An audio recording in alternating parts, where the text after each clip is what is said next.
The following is a production of DallasCowboys.com and the Dallas Cowboys Football Club. How about them Cowboys? Yeah! Go Cowboys! This is Cowboys Storylines with Nick Eatman.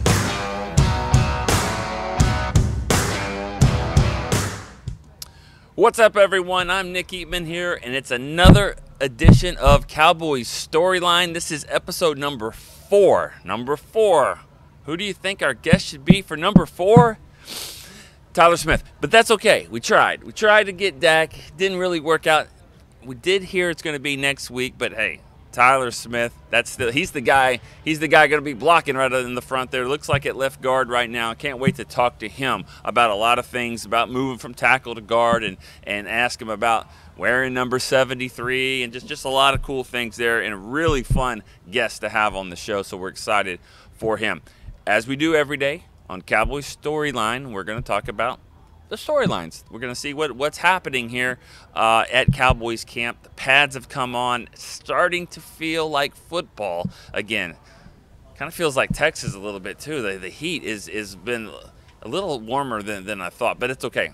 Not complaining, obviously, but it is intense. And when you have those, the heat intensity battles, you're going to get a little bit of fight. Haven't had any fights yet, but that's my prediction for the end of the week. We'll be seeing some of that. Tempers are starting to flare a little bit. That's not one of the storylines. Okay, you have to start with the biggest surprise of camp. And it's not any player that's a rookie or anything. There are some of those, but the biggest surprise to me is the fact that Zach Martin is still not here. That's just a surprise. That's not 2 weeks ago you would have said, hey, Zach Martin won't even be at Oxnard. I would have been shocked. And I am still. And it's, I don't care what you make. $50,000 is a lot every single day. It keeps adding. So, that's a big storyline there. Jerry Jones made some comments about it, which we did address on the last show. But, it's starting to kind of see that. I'm not saying he's getting annoyed by it, but he's being firm in his answers of, hey, he'll get here when he gets here. We know the consequences, and he's facing them right now. And it just doesn't seem like the Cowboys are ready to budge on that just yet. And I've always been told it's not really a real holdout until you start missing game checks. Now you're missing 50,000 a day. That's somewhat of a holdout, but I don't think it's going to go that long. I'll be stunned. I mean, I'm shocked now. I'll be super stunned if he's not at camp at some point here in Oxnard. That's just a huge commitment. I think he's making his point. Not sure if it's going to matter much. He's making his point, but they do need him. Yes, Zach Martin could come right in and play, but Tyler Biadasz needs him, and Steele needs him, and if it's let's go on the right side, they need him there. Continuity-wise, it's good. And also, don't forget about the other side. These defensive tackles, Amazi Smiths, Osa Odighizuwas, when they're going up against Zach Martin in practice, that's a good thing. That certainly helps them as well. One of the guys, though, that starting to factor into the mix here is T.J. Bass, his rookie from Oregon. He's actually doing some nice work at guard, and he would be one of the young players, I think, that's doing some good work. All right, that's one of the storylines. Another storyline always is injuries. Hasn't been too bad, knock on wood, if this is real wood, knock on wood. I was kind of getting worried a little bit about a show jinx, because we had Trayvon Diggs on, and then he had a toe injury and didn't practice for like 4 days. Then we had Dorrance Armstrong, and he had a hamstring injury. So when we got Jake Ferguson, I was all expecting something to happen. Nothing did. And we'll get Tyler Smith here coming up. Hopefully it's all good. Not comparing it to like a Sports Illustrated cover or anything like that. But, no one likes to have a jinx like that, but I don't think that's the case. Dorrance, as I said, hamstring injury. Sam Williams, shoulder, just limiting him a little bit. Diggs did come back with a toe injury, was supposed to be limited. Here's how this stuff works out here. This is what Dez Bryant was so good at, and this is what this team needs. It's who is going to be the one to kind of piss people off and get everyone even more, they just get the intensity level raising here at camp. And that's what happened with Dak and Diggs. They have this little connection where they just get under each other's skin. We saw it in the past. We've seen it like at Hard Knocks and a couple years ago. And there's something about, because Diggs doesn't talk a lot, but there's something about Dak that just gets under him. And I think he didn't like the fact that they were testing him a lot with the toe. And so he gave up a few passes earlier, but then made a huge play around the goal line with against Cavante Turpin, showed that speed to stay with him on the sideline. I think Trayvon is going to be fine. A lot of barking going on back and forth, but that was certainly a good thing. All right, and then the last storyline, which we just missed on the last episode, was the running back situation with Ronald Jones. The suspension was announced about a minute after we got off the air, which seems to happen. But so he's been suspended 2 games. I think he's already appealed it, and this is what it's going to be. He gave a really good answer, I thought. I mean, I thought he owned it and said what the issue is. Now he basically said, I want to be clear. I want to clear my name as well. He goes, this is not performance enhancing. He talked about having a medical condition that runs in his family. He took some medicine that was prescribed. And so he says that he kind of called out the league, so to speak, of, hey, or at least these players need to be protected more and better than this. So we'll see if anything comes of it. Right now he's going to miss 2 games. So that's what happens now? What does that mean? Was he going to make the team anyways? And I'm not sure about that. I think all that was up in the air. I think the whole running back position is up in the air after Tony Pollard. And even that is up in the air on how much he's going to be the number 1 guy. 3rd and 1. Does he get the carry? 3rd and goal from the 2. Do they try to get Tony Pollard in there like they would with Zeke? That's the question that we're going to all figure out. I think Ronald Jones could have kind of been that guy. I still think Malik Davis is going to have a role in that. We've got some questions that we're going to answer later on about that position specifically. So we'll do that. But running back is a position that we've all been watching. And then I guess the elephant in the room, if you will. I don't think this means that Ezekiel Elliott has a better chance to come back. I really don't. I don't think that's going to happen. He has not signed with another team. But I'm just not seeing that scenario at the moment. I wouldn't close the door. You never close the door on that. I just don't think that happened. In fact, when I was talking to someone about that situation, and I said, this is confirmed on the suspension? Yes. And I said, so does this mean? And I was told no. Like, he knew I was going to ask about Zeke. So, and I was. But apparently for right now, nothing has changed on that front. All right, we're going to go to break. When we come back, we're going to be joined by Tyler Smith. Can't wait to talk to him. Stay with us here on Cowboys Storyline. I'm Dak Prescott, quarterback of the Dallas Cowboys. Blockchain.com is one of the most trusted ways to buy, sell, and trade crypto. Whether you're always on the go or stay closer to home, Blockchain.com is just a few taps away. Put the power of crypto in your pocket, so no matter where you are, you can trade on your terms and build a crypto portfolio to fit your life. For crypto pros, rookies, and anyone in between, Blockchain.com makes it easy to own a piece of the future. Blockchain.com, trusted by millions, trusted by America's team. The Medal of Honor is our country's highest military award for valor in combat. More than 40 million individuals have served in the armed forces since the Civil War. Fewer than 4,000 have received the Medal of Honor. The National Medal of Honor Museum will be a place to preserve these legacies and inspire America. It's being built right next door to the Dallas Cowboys in Texas. Help us honor our country's greatest heroes. Learn more and get involved at mohmuseum.org. Star Sports Tours is the only official fan travel partner of the Dallas Cowboys, offering exclusive game weekend travel packages with pre-game sideline access and photo ops with current players, cheerleaders, and Cowboy legends. You want to stay at a team hotel, attend the best tailgate party in Texas, tour the Star, and talk X's and O's with me, Everson Walls? With Star Sports Tours, you can. Visit cowboystravel.com to book your travel package today. We know that juicy, cheesy, grilled to perfection burger sounds amazing, but it does sound like something is missing.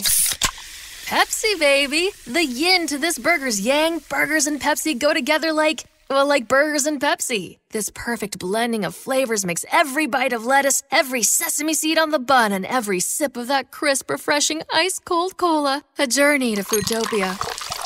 Burgers, better with Pepsi. That's what I like.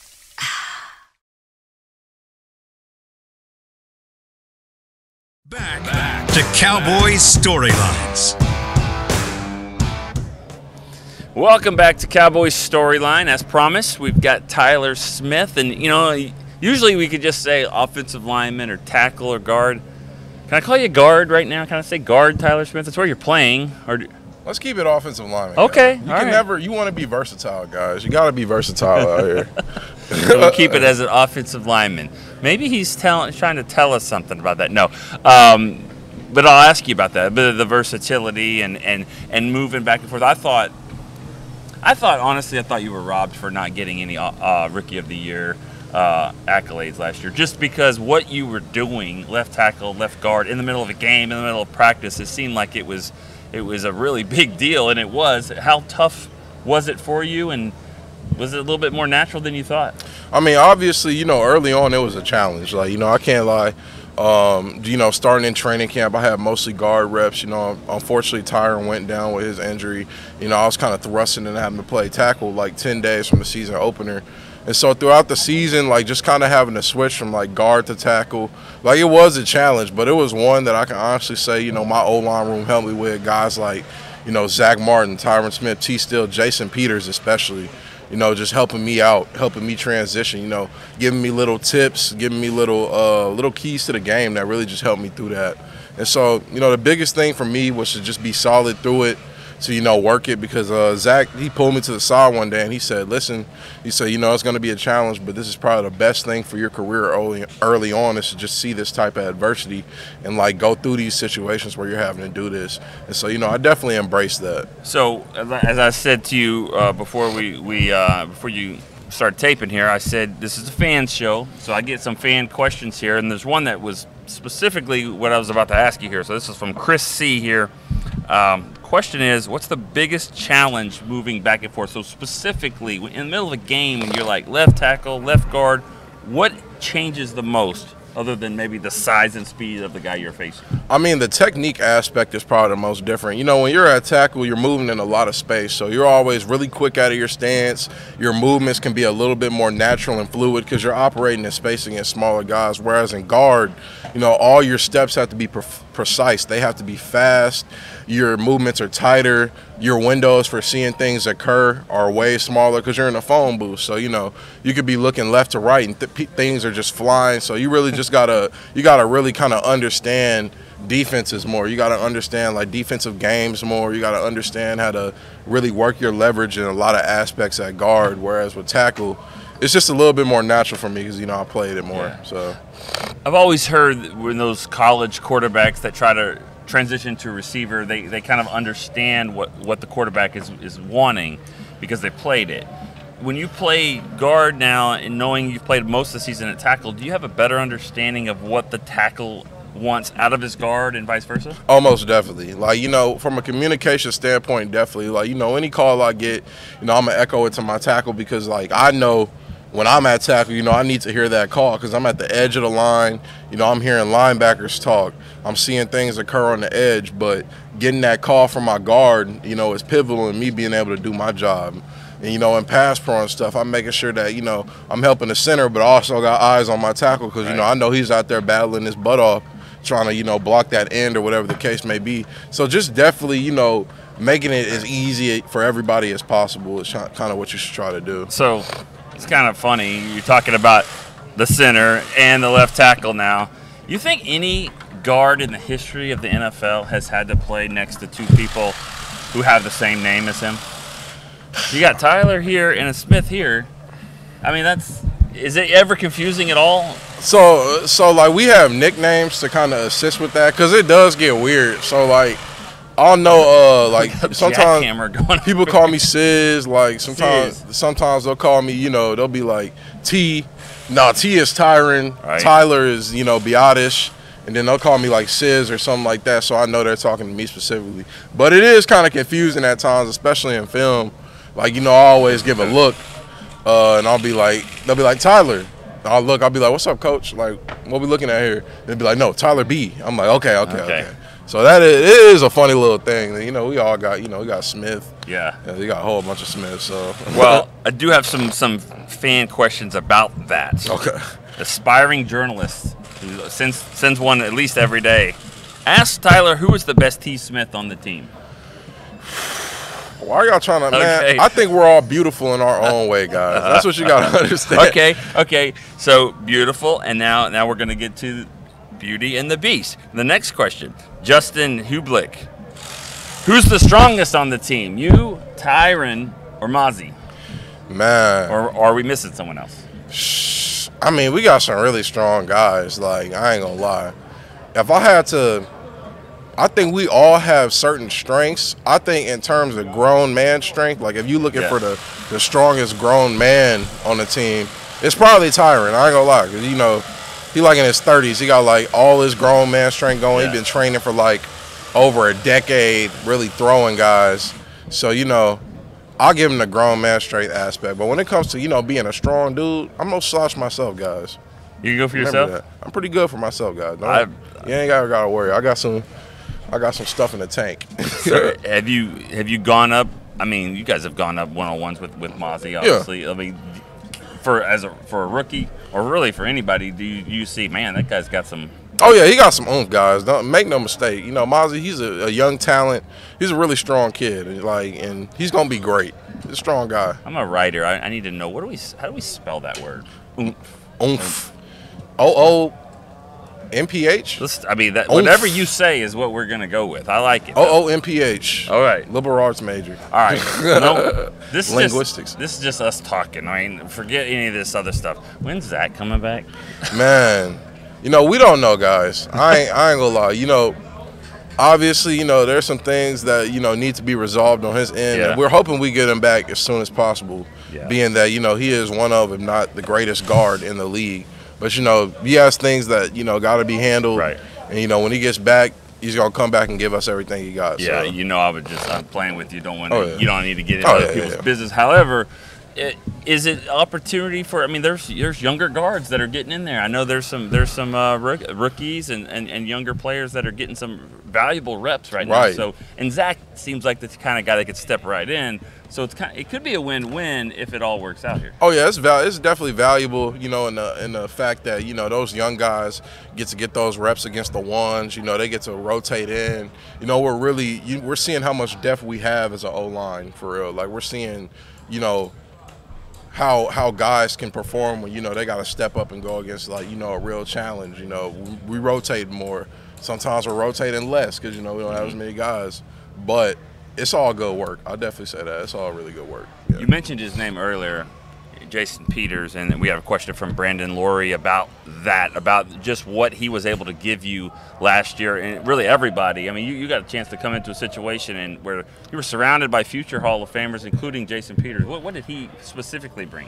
Man, Jason was pivotal for me, guys. I give the man so much props because he came in, man. He explained to me, he's like, I'm 42, bro. I done everything, or 41 or 40 or whatever he was at the time. He was like, I done everything I need to do. He said, if my number's called, I'll be ready. But he said, I'm here to get you right. I'm here to make sure you operating at full capacity. He just gave me so many secrets to the game, like things that I didn't understand, coming out of college just because I was a young player and, I hadn't really been around, like, anybody ahead of me that had gone on to that next level and was operating at, that super elite level. He just imparted knowledge on me. Guys like Tyron and Zach did it as well. Like, just having those guys who are going to the Hall of Fame, who are extremely fundamentally consistent, who been against almost every guy in the league. When I say Jason had been against almost everybody, I swear, I could call him the Oracle sometimes, guys, because he'd be like, what you think he gonna do on this play based on the way he lined up? And, this is a play from, a game this year. This is a 2022 game. We're going through, we scouting him. He'd be like, I bet he going to go inside. Watch. Boom, boom. And sure enough, he would go inside. So he when you see him lined up like so-and-so, know he finna do this. And, like, so I just take that to heart. And there was one game where, you know, I wasn't punching well, and he said, hey, man, just calm down. He said, when you go out there, he said, just reach out and grab him. Just reach out and touch him. And I was like, man, like I'm thinking to myself, I'm like, man, is it really, like, you know, is it that easy to just reach out and touch him?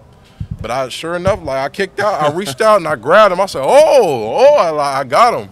You know, I was excited. I came back sideline. He's like, what'd I tell you? And so it was stuff like that, bro. So, you know, that's big bro for sure. Like, you know, he did a lot for me. He was 42. Could you see yourself even, I mean, I know you don't get ahead of yourselves, but, I mean, could you see yourself playing that long? Man, if I am blessed to do so, awesome. But, that's a lot of years, man. Yeah. Like, he's an anomaly, bro, and he moving well. Like, guys, don't make no mistake. This is no regular world 42 years old. This is like, you know, this is a different human being 42 years old or 41. He's not even 42, guy. He's like 41. Yeah. Let me just, I ain't gonna disrespect. He's 41 or 40. He was a college tight end, too. Yeah, he's a college tight end. Watch some of his highlights, yo. Oh, trust me. I've watched his highlights, okay? I'm an Arkansas guy. I've seen him. I was like, who is this big boy? Hey. Yeah, he can move, He can move, bro. One more big guy that could move, Larry Allen. You wear his number. And what does his game mean to you, and what does it mean to wear the 73? I mean, obviously, you know, it's an honor, man. You know, when I picked this number, you know, I understood, you know, the history behind it, you know, the weight that it carries. You know, Larry's game was, you know, it was unlike anything at the time. Extremely strong dude. Almost, you know, unnatural strength, you know, legendary strength, whatever you want to call it. And just like, you know, the grit that he played with, you know, the adversity that, you know, he faced coming up and how he powered through that to, you know, become this great, you know, this great guy, you know, this great football player, you know, this dude who, you know, whose legend will live on long after he's gone. Like, that's huge for me. And so, you know, I definitely, it's not lost on me how much it means. You know, I definitely intend to, you know, carry it on the right way. I tell you what, it really is impressive to see younger players that embrace the history of the team and the NFL, because it doesn't happen a lot, and it's, you know, nowadays it's hard for younger guys to know that much about the past, but it's refreshing to hear that from you, and especially Larry Allen is one that, you're right, he'll be we'll be talking about him chasing down the Saints linebacker. Yeah. I don't know if you've seen the highlight. Yeah, I've seen the highlight. Yeah. You said Larry Allen. Yeah, exactly. That's exactly a dear That guy's 325 pounds. You've seen it. You've seen it flat-footed. Yeah. We might have to go watch that again. All right. We expect you to be chasing down people if there's an interception that happens, but we don't want to. We don't want that. We don't want that. We don't want that. But I have chased down somebody before, guys. All right. It exists. It exists? All right. We're going to need to find that as well. All right. Tyler, thank you so much, no problem. T-Sizzle or T or Mr. Smith, whatever we can call you, 73. Thank you so much for joining us. No problem. Thank you. Man. Appreciate it. All right, we'll be right back here for the final segment. We're going to answer more of your questions. The Medal of Honor is our country's highest military award for valor in combat. More than 40 million individuals have served in the armed forces since the Civil War. Fewer than 4,000 have received the Medal of Honor.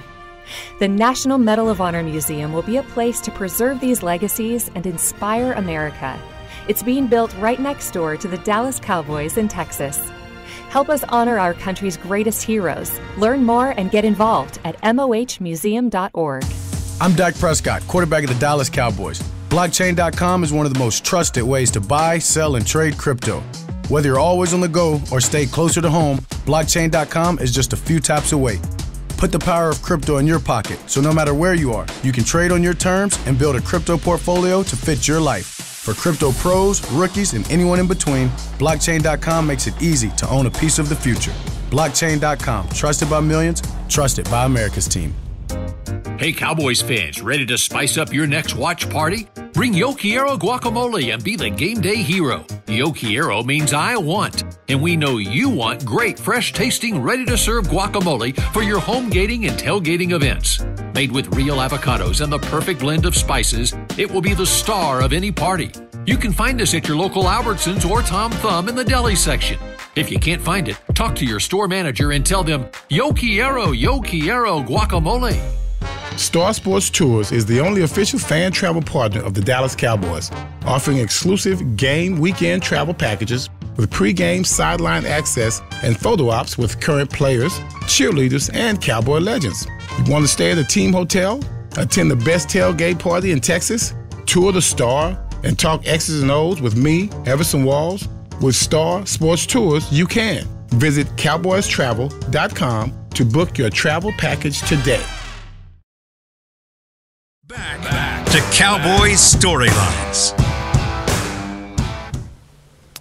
All right, it's time for the final segment here. In this segment of Cowboy Storylines, as always, we're going to really dive into these fans' questions. Well, just wait till we get back to the Star. We get back to the Star, we're going to have a lot of phone calls. We're gonna go at it. We're gonna battle. Not really, but it's gonna be fun. I can't wait to kind of have that engagement. Right now, you guys ask the questions and I answer it, and it's the end of it, you know. But still, it's good.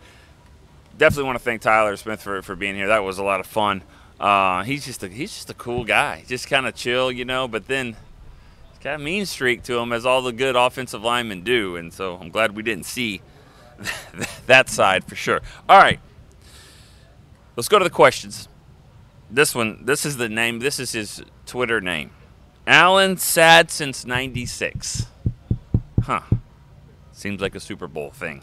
All right. With the new system in place and some of the struggles Dak had with interceptions last year in terms of timing balls, banging off receivers' hands, do you anticipate him playing more snaps than normal in preseason or just playing the dress rehearsal game for a series or two? Oh, as great as that sounds. That sounds great. Give him more snaps. And I used to be in that mode. Let him play. But when you've seen your quarterback crunched like he was in Seattle, I'm talking about Romo or any player. I think Michael Vick maybe one year, a long time ago, carted off the field. I mean, you're preseason and you have your quarterback that gets hurt.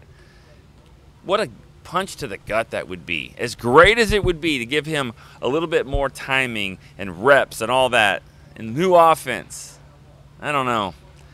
And I think the reason why that I convinced myself that I don't like that him playing anymore, other than the injuries, is I go back to the Tampa opener 2 years ago.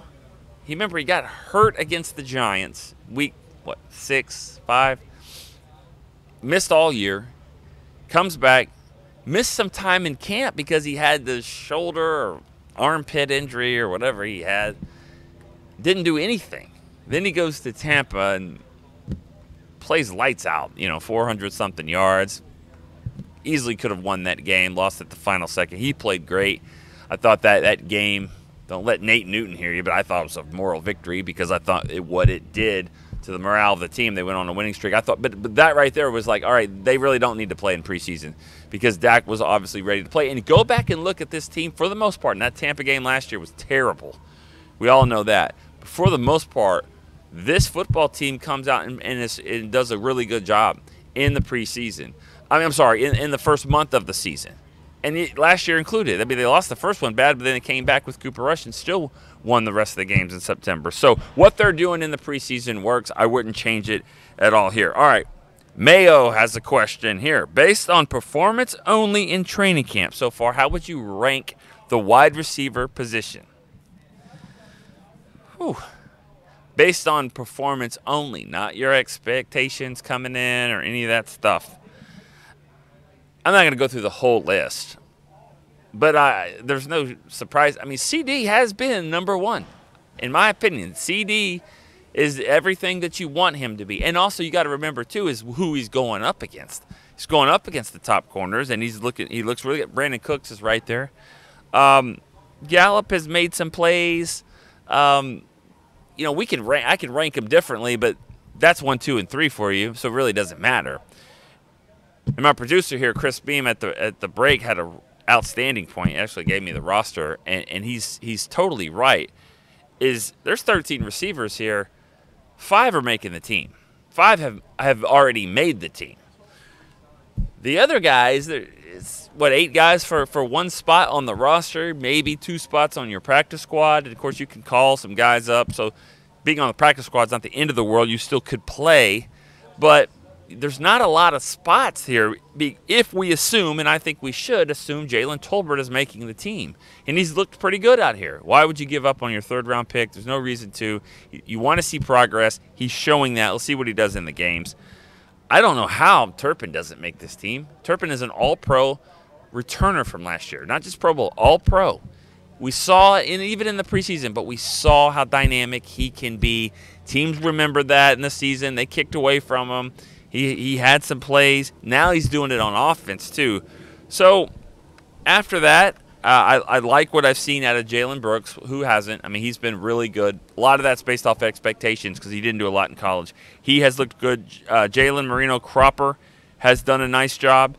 He's a rookie. Simi Fehoko makes plays. I mean, he's doing pretty good as well. I'm sorry I'm not answering it to rank, but those are the guys that are kind of the ones that are really head and shoulders, I think, right now, vying for those final spots there at wide receiver. So it's going to be fun to watch. And, of course, I say this every year, too.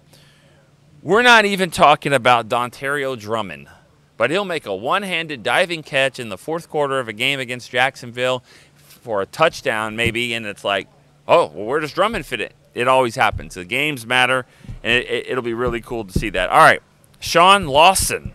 Who's the next 3 players to be inducted into the Ring of Honor? If you had to put one person from the pre-Jerry days, who would it be? Here's why I like this question. Next 3 players, you said. You said players, not meaning any coach or anything like that. So I don't have to answer that because you said players. So I'm going to talk about players. And you said if you had to put one person from the pre-Jerry days, which means I'd only have to include Everson Walls because he did play one season with Jerry and Jimmy, who we're not mentioning. No, I'm mentioning him. I'm just saying I don't have to answer this. I don't know when Jimmy's getting in the Ring of Honor. That'll happen at some point, I hope. We all hope. Everson Walls I would include in that list, but he was technically with Jerry. So who are the next 3 players to be inducted to the Ring of Honor is the first question. Next 3, DeMarcus Ware, I think, and I could see maybe Everson Walls, maybe Witten and Romo, and yes, I think they will both go in. So Ware, Witten, and Romo, maybe together, but I don't ever like that together. I mean, just give them their moment. I mean, they didn't always play together, you know. I mean, but still, Drew Pearson, I think Larry Allen and Haley all went in together. Didn't really match, but I don't think either one of them cared. If you had to put one person from the pre-Jerry days, who would it be?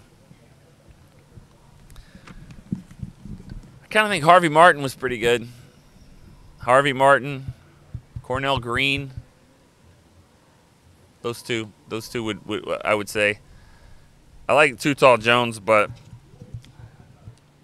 I definitely think Harvey Martin. And Nate Newton deserves to be up there as well. I know he doesn't ever care to talk about it, but Nate should be up there. All right, Brandon Gange. He's from North Dakota. He said, how's my guy Hunter Lipke looking? Tough to see right now. Hasn't made a huge difference. Again, it's only a couple days of pads. Wait till we get to a little bit more. I think preseason is going to be the spot for him. I really think he'll get some reps. He'll run the ball in preseason games. We'll see what he does kind of as an H-back type guy out of the backfield. I think it's tough to gauge what he's doing right now. He hasn't stood out that much. He's a preseason game guy for me. All right, I'm going to run through the questions here. I got a few, and we are running up here against time. Joe Simpson, does it make sense to shop some of this depth around before we lose it to the waiver wire? I know it's early, but there's no way we can keep all this talent. We do have some issues with O-line depth. Yeah, we say it every year, too. We never think that some guys are going to come back to the practice squad or whatever, and they tend to. I do think there's a lot of depth at D-line. That's probably what you're talking about there. Some issues on the O-line depth, sure, especially with Zach Martin being out. But with Zach being out, we're kind of getting to see these guys a little bit more. All right, Bud Gonzalez, how's Isaac Alarcon doing on the defensive line? Really interested to see if he makes the roster. Making the roster is going to be tough for Isaac. There's no doubt about it. Where I do think he can have a factor in, I've said this before, as he was a roster exemption guy, which means you got one more guy on the practice squad. So you had the 17th guy. He doesn't have that anymore. However, because he plays defensive line and he has offensive line experience, he technically could make the practice squad. That could give you 2 guys that could actually put in the scout team. He could play some offense, he could play some defense, and he could do it rather well. So it's almost like having a 2-for-1. If they decide to keep him on the practice squad, I think to not only develop him, but that would be a reason. All right, Jake Benoist, other than kicker, which position group makes you the most nervous before the preseason? Running back, offensive line depth, those 2. Freddie, his question, who's getting more reps on kick and punt returns, Turpin or Deuce? Preseason, Deuce. He's going to have to make some big plays. I still think Turpin's Pro Bowler guy. I wouldn't. He's my guy right now. But I do want to see what Deuce can do. 2 more. Does Dustin? This is from Dustin Lowe Miller. Is this the fastest you've seen this team look? Seems like both sides of the ball, they're really flying around. It's faster and quicker than previous years. It doesn't stand out to me like that. I'm not saying you're wrong. I just haven't seen that as much as just straight speed. I haven't seen that yet. Receivers do look pretty fast, but I wouldn't go there just yet as comparing it to others. And then last one, King Griff. Do you think Ronald Jones could be released before his suspension? He could. Don't have to. It's 2 games. Run him in the preseason. He could even get hurt. He could even be banged up, and he would still be suspended. I think let's keep it going. It's only 2 games. It'll give some other guys an opportunity. I'm not saying he's a lock to make the team, but we'll see what happens. You don't have to cut him just because it's 2 games. All right, guys, really appreciate you sending the questions. As we said before, can't wait to get on the phone line with you guys and talk about this team. It's really a lot of fun. So I want to thank Chris Beam. He's more than a producer. He does a little bit of everything. He provides shade, too, in a good way, too. When you say he's providing shade, it's like real shade. All right, so for Chris, Tyler Smith, and for all you guys for sending questions, thank you so much. I'm Nick Eatman, and we'll see you next time on Cowboys Storyline. This has been a production of DallasCowboys.com and the Dallas Cowboys Football Club. How about this, Cowboys? Yeah!